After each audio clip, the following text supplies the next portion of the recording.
उत्तर प्रदेश की एक ऐसी शख्सियत जिसे सिर्फ भारत ही नहीं बल्कि अंतरराष्ट्रीय पटल पर भी लोग जानते हैं। उत्तर प्रदेश की सियासत हो या जराइम की दुनिया या फिर ये कहें कि बाहुबली जो माननीय बना 24 साल तक माननीय रहा, उससे जुड़ी बहुत बड़ी खबर सामने आई है। और हाँ, मैं बात कर रहा हूं माफिया मुख्तार अंसारी की। क्या खबर है वो आगे बताऊंगा। नमस्कार, मैं हूं राहुल ठाकुर। स्वागत है आपका बुलंद भारत टीवी के डिजिटल प्लेटफॉर्म पर। बांदा जेल में बंद माफिया मुख्तार को लेकर एक बहुत बड़ी खबर सामने आई है। खबर है कि 36 घंटे में एक बार फिर से मुख्तार अंसारी की तबीयत बिगड़ गई है। और जो मीडिया रिपोर्ट सामने आ रही है उससे बताया जा रहा है, उनमें दावा किया जा रहा है कि इस बार जेल में बंद मुख्तार को दौरा पड़ा है, जिसके बाद उसे कड़ी सुरक्षा के बीच अस्पताल में भर्ती कराया गया है। हालांकि तमाम आला अधिकारी या ये कहें पूरा प्रशासन वहां पर मौजूद है, मेडिकल कॉलेज में पहुंच चुका है। पूरा एक से एक बड़े अधिकारी, लखनऊ तक खबर पहुंच चुकी है। लेकिन अभी माफिया मुख्तार को लेकर किसी भी तरह की जो ये कहें कि पुष्टि नहीं हो पाई है प्रशासन की तरफ से ना शासन की तरफ से। लेकिन बताया जा रहा है कि हालत बहुत नाजुक है। कुछ दिन पहले या ये कहूं मैं मंगलवार को भी माफिया मुख्तार का मेडिकल कॉलेज में, जो रानी दुर्गावती मेडिकल कॉलेज है, वहां इलाज हुआ था। कई वक्त से बताया जा रहा था, काफी लंबे वक्त से, कि उसकी तबीयत बांदा जेल में बंद जो है वो उसकी तबीयत लगातार कभी बीपी की समस्या सामने आई थी, कभी आंखों की दिक्कत सामने आई थी। और कई बार उनके भाई या ये कहें कि जो पूरा अंसारी परिवार है, अंसारी ब्रदर्स हैं, वो लगातार आरोप लगा रहे थे कि जेल में बंद मुख्तार को स्लो पॉइजन, आपने नाम कई बार सुना होगा, धीमा जहर दिया जा रहा है। लेकिन उनके आरोपों का हालांकि कई बार जेल प्रशासन हो, शासन हो, खंडन भी कर चुका है, दावा कर चुका है कि ऐसा कुछ नहीं है, पूरे पुख्ता इंतजाम है। लेकिन खबर हमने आपको बता दी, लेकिन इस खबर के मायने और माफिया मुख्तार की पूरी क्राइम कुंडली से लेकर कैसे वो जराइम की दुनिया से राजनीति में कदम रखता है, 24 साल तक मान्य रहता है, जेल में बैठे बैठे चुनाव तक जीत जाता है, और कितना बड़ा वो यूपी में जो बाहुबल है या ये कहें राजनीति में कितना बड़ा ख्याति पाई है, कितना बड़ा नाम रहा है, वो हम जानेंगे। उन्हीं के गढ़ से या ये कहें जो मऊ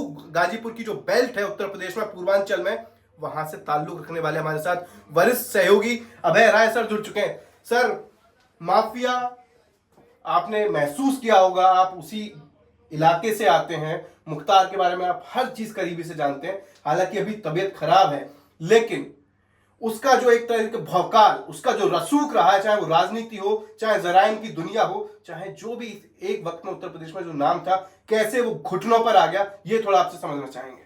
अब बिल्कुल देखिए राहुल, जहाँ तक मुख्तार अंसारी की अगर बात की जाए तो कहते हैं ना कि समय बहुत बलवान होता है जी। तो जब से योगी राज आया तो समझ लीजिए कि मुख्तार की उल्टी गिनती शुरू हो गई। और मुख्तार अंसारी पर जो संकट आया है वो योगी राज में आया।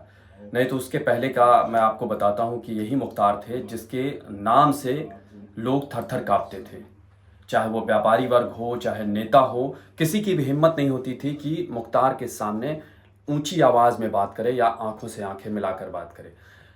दरअसल मुख्तार अंसारी की अगर बात करें तो ये एक विडंबना ही कही जाएगी कि एक ऐसा परिवार, एक ऐसे परिवार का लड़का जिसके दादा कांग्रेस के राष्ट्रीय अध्यक्ष रहे हों, डॉक्टर मुख्तार अंसारी, बहुत संभ्रांत परिवार, जमींदार परिवार, जो उस समय वो एक तरह से देखा जाए तो पढ़ने गए थे, वो डॉक्टरी पढ़ने गए थे विदेश में।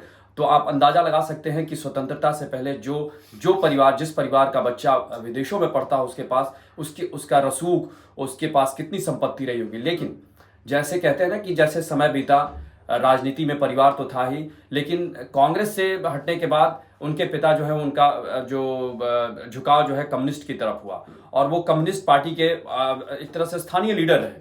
उसके बाद उनके बेटे जो अफजाल अंसारी हैं, जो मुख्तार अंसारी के बड़े भाई हैं, फिर मोहम्मदाबाद, जो वहाँ सीट है, गाजीपुर की एक मोहम्मदाबाद विधानसभा है, उस सीट पर मान के चलिए कि एक तरह से वर्चस्व रहा अंसारी बंधुओं का। और अंसारी बंधु जो है वहाँ एक तरह से देखा जाए तो 1.5 दशक से भी उन्होंने लगातार वो जीतते आ रहे थे। 1984 से एक तरह से देखें तो 84-85 से अफजाल अंसारी जीतते आ रहे थे। और मुख्तार अंसारी उस समय पढ़ते थे और उनका खेल में बहुत रुचि थी। वो बहुत एक तरह से कहा जाए तो बहुत शातिर, जिसको कहें निशानेबाज माने जाते थे, और शातिरता बहुत पहले से ही थी। जी बिल्कुल, आप राजनीतिक रसूख के बारे में बता रहे हैं, लेकिन हमें याद है कि जेल में रहता था तो अलग से ताजी मछलियां खाने के लिए तालाब खुलवा लेता था। AK-47 में खुली जीप में उसका आतंक सबने देखा था। लेकिन मुख्तार की आज तबीयत खराब है। परिवार, चाहे उनके भाई हो जो मऊ से सपा के प्रत्याशी हैं, अफजाल अंसारी, उनका बेटा हो, तमाम काफी वक्त से आरोप लगा रहे थे। वो खुद भी मुख्तार की तरफ से भी वकील चिट्ठी लिख रहा था जज को कि स्लो पॉइजन दिया जा रहा है। तो इसको लेकर आप क्या कहेंगे? अब देखिए, ये एक तरह से देखा जाए तो इसको जांच का विषय है। और जब भी मुख्तार के बारे में अगर देखा जाए तो एक जमाना था, मैंने कहा कि समय बहुत बलवान होता है, और एक समय ये भी था जब गाजीपुर जेल में जेलर से लेकर और बड़े जो भी अधिकारी होते थे, IAS और IPS, जो वहाँ प्रशासनिक अमला, जो पुलिस और प्रशासनिक अमला था, उसके साथ वो बैडमिंटन खेलते थे। और मछलियाँ, तालाब एक खोदा गया था, वहाँ से मछलियाँ उसमें पाली गई थी और वो मछली खाते थे।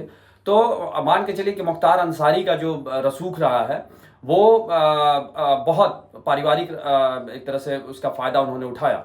और 1996 में वो पहली बार निर्दलीय विधायक बना वो, और क्योंकि राजनीति में उसकी जान उसके बाद लगातार 24 साल तक विधायक रहे, चाहे वो जेल में हो चाहे जेल से बाहर। और विधायक बनने के पीछे भी बड़ा दिलचस्प ये था कि वहां ब्रजेश सिंह और मुख्तार अंसारी जो गुट थे, दो गैंग थे, और उसी गैंग में जब गैंग वॉर हुआ और दोनों पे जब एक तरह से प्रशासनिक जो है नकेल कसने लगी, तो वो जो मुस्लिम बहुल क्षेत्र है मऊ, गाजीपुर से बगल का जिला, वहां से वो विधायक बना, वहां निर्दलीय विधायक। सोचिए, एक तरह से माना जाए कि जिस तरीके से जाति और धर्म के नाम पर जो राजनीति है वो उसका सटीक मिसाल रहा। और उसके बाद 1996 के बाद उसकी ताकत बहुत ज्यादा बढ़ गई, क्योंकि वो कभी सपा, कभी बसपा, हर पार्टी से उसके लिंक थे। यहां तक कि कांग्रेस पार्टी में उसके दादा रहे, तो कांग्रेस पार्टी से भी लिंक रहा होगा। आपको याद होगा कि पंजाब जेल में किस तरीके से मुख्तार अंसारी जब पंजाब जेल में था, वहां से नहीं आना चाहता था। योगी राज में बाकायदा कोर्ट के माध्यम से वो यूपी की जेल में आया, और यहां तब उसकी स्थिति खराब होने लगी। जी बिल्कुल, जैसा सर ने बताया कि पंजाब की रोपड़ जेल में बंद था, पहले भी वो बांदा जेल में रहा है, लेकिन अप्रैल 2021 में उसे पंजाब की रोपड़ जेल से तमाम कानूनी जो दाव पेच थे उसके बाद पंजाब की रोपड़ से लाया गया। लेकिन मुख्तार पलके भी झपकता है तो उसकी जो खबर जो होती है ना, वो सुर्खियां बन जाती हैं, क्योंकि ये बहुत बड़ी शख्सियत है, खासतौर से उत्तर प्रदेश के लिए। यही वजह थी कि उसको जो हार्ट अटैक आया है, उसके पीछे जो तमाम सवाल उठ रहे हैं, 36 घंटे में जिस तरह से उसकी तबीयत बिगड़ी है, और अभी भी हमें जो सूत्रों से जानकारी मिली है कि वो ICU में भर्ती है। यानी कि जिस तरह से जो पूरा जो चर्चा चल रही है, कई तरह की चर्चाएं चलने लगी हैं, उस पर नहीं जाएंगे, लेकिन जो अपडेट था, जो खबर थी, जो सबसे बड़ी खबर थी आज कहा जाए उत्तर प्रदेश की, उसके बारे में आपको जो अपडेट करना वो जरूरी था, आप तक खबर पहुंचाना जरूरी था। और भी इससे जुड़े जो अपडेट्स आएंगे हम आपके सामने रखेंगे। तब तक के लिए आप बुलंद भारत टीवी को सब्सक्राइब कर लिए और वीडियो को लाइक कर लिए और शेयर करना तो बिल्कुल ना भूलिए। नमस्कार।